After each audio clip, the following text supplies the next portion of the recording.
አንድ ምስጢር ልንገራችሁ። ጭንቀትንና ሐሳብን መለየት ያስፈልጋል። እግዚአብሔር አምላካችን እንድናስብና እንድናገናዝብ ተደርገን የተፈጠርን ሰዎች ነን ማለት ነው። እግዚአብሔር እንድናስብ ይፈልጋል፣ ነገር ግን እንድንጨነቅ እግዚአብሔር አይፈልግም። ለምሳሌ ሰዎች የሐሳብንና የጭንቀትን ልዩነት ማወቅ አለባቸው። መጽሐፍ ቅዱስ አታስቡ አላለም፣ አስቡ ብሎናል።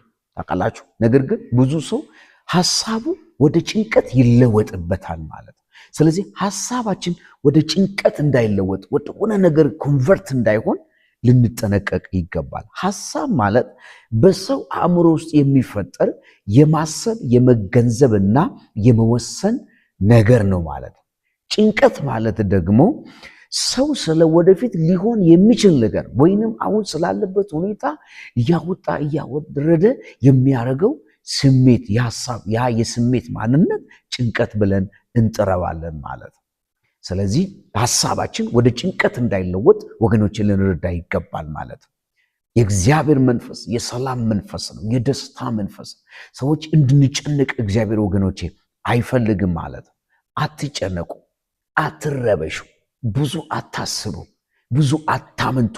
ዲያብሎስ ቀዳዳ አግኝተው ሕይወታችንን እንዳያጠቃው ወገኖቼ ልንጠነቀቅ በሕይወታችን ላይ ይገባል ማለት ነው።